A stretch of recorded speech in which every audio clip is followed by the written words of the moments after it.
Joining us now, Seth Shackner. He's the managing director of Strat Americas and former major label music executive. Thank you so much for your time, sir. So Taylor's impact goes well beyond the stage. In fact, a rep from vote.org says it recorded more than 35,000 new registrations after she urged her followers to register to vote. She, of course, also gives a boost to local economies. So what is it about Taylor's star power that separates her from the rest of the pack? Good to be here. Look, it's an interesting thing in music because there has been really an enormous volume of music and releases and artists out there, just because things like Spotify took off the gates, if you will, to upload your music. And I think that there is a increasingly rarer category of music artists that are kind of above the fold and have really merged amongst all of them. And certainly she's one of them. And Beyonce's another one, Springsteen, even artists like U2, Bad Bunny, some of the ones from Latin markets. And I do think it is a combination of social media and being very adept at that. It's clearly, live touring, particularly since we got through the pandemic, has been, I think an enormously influential activity for artists and money earning activity, particularly at the top end. And I also just think, there are certain artists that hit, a part of the zeitgeist, if you will. And I think she's clearly captured younger female audiences, mothers, but also just the broader pop audiences out there as well. And you're sort of seeing the effects of that.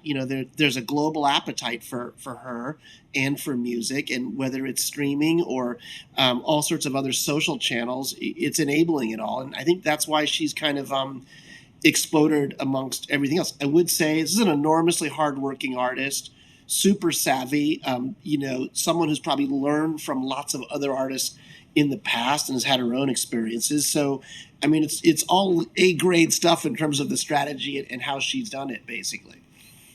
So one of the interesting things that Swift has done is recut some of her albums. I'm getting used to seeing Taylor's version on the side of everything, and actually DJs are playing those now more than anything. What exactly does that mean, and does it pay off for her economically?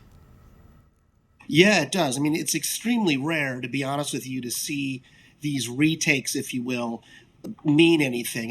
I come from an era, I can mention a lot of artists like Sting or Suzanne Vega or Squeeze in different ways that have all gotten ticked off at their record labels and have had the contracts expires and done it again. And it usually means nothing, because I think capturing 1989 at a certain point in time, you sort of bottled magic. And a lot of pundits thought, it'll never mean anything. But I think she's really done it in a way that's quite meaningful commercially. And these repackagings have bonus tracks, new retakes, remasters. So she in particular has made the products worthwhile for her audience. So it's pretty darn unique, to be honest with you, and quite remarkable, because most of these reversions or re-releases don't amount to much. So you talked about her savviness. I want to get your thoughts on a recent Bloomberg piece about her wealth. The author is writing that Taylor is one of the few entertainers that reached billionaire status based on music and performing alone, the result of work and talent, but also canny marketing and timing. How does she do that so effectively? Well, I think she's an interesting case, and I've seen this. I ran Sony Latin for many years, the digital side of their business, and also saw this in Latin markets, where there are certain artists that can kind of get birthed, if you will, in either certain genres or certain regions or certain parts of the world. She comes from Nashville and had a background at kind of a bigger independent called Big Machine, and I think you've seen that with other artists. I'll mention artists like Shakira or Ricky Martin, who actually at one point in time were sitting in small Latin labels and were picked up by the majors, if you will, the big boy labels, if you will.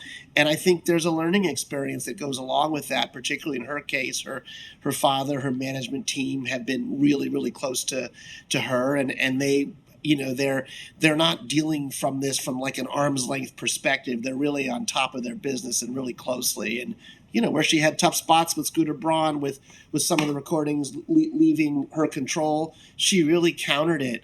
Her latest recording deals with Universal, with Republic, and it's just a really current and modern deal that gives her a lot of liberty and freedom, and also gives Universal the benefit of one of the the leading artists in the world. So this is someone who's super smart and has done it tactically as well as strategically. It truly is remarkable. I've been reading that she's been put in the same conversation of people like the Beatles with Michael Jackson. It's gotten to that point. So Yeah. pretty remarkable stuff. Seth Schachner from Strat Americas, thank you so much for your time. We appreciate it. Great to be here.